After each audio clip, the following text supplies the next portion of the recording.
This is Dr. Chris Robertson providing a brief overview of spirometry.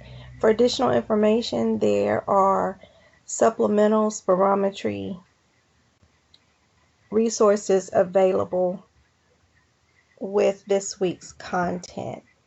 Spirometry is the most reliable and objective measurement of airflow obstruction, and it assesses lung function. It is used in asthma diagnosis. However, it is required for COPD diagnosis and is the gold standard. The underuse of spirometry or pulmonary function testing with COPD leads to inaccurate diagnosis. When do you want to consider spirometry? When you have a patient with a chronic cough or chronic cough symptoms such as sputum production or shortness of breath.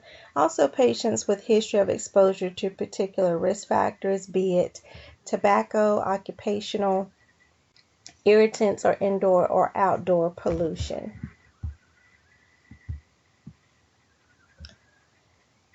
There are a number of values that you will see with pulmonary function testing. The ones highlighted here are the ones that you need to be familiar with for purposes of this lecture.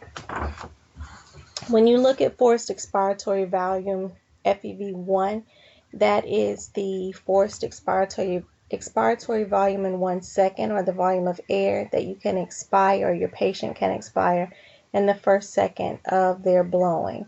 This is expressed as a percentage. Forced vital capacity, this is the total volume of air that can be forcibly exhaled in one breath. And obviously it's like forced expiratory volume, but the FVC is 1 breath versus 1 second. The FEV is over 1 second. Now the FEV-FVC ratio is the fraction of air that's exhaled in the first second relative to the total volume exhaled. This is expressed as a fraction. Total lung capacity is the amount of air present at the end of maximal inhalation, and residual volume is the volume of air, or the amount of air present after maximal force exhalation. When spirometry testing is done, depending on what you're looking for, it can be done pre and post bronchodilator. When spirometry is done pre-post, you want to make sure, or as much as possible, you plan it. You try to make sure that they're at least 15 minutes apart. In these instances, the patient would have been advised to not have any short-acting or long-acting beta agonists 6 to 12 hours prior to the testing, and no sustained release theophylline 24 hours prior.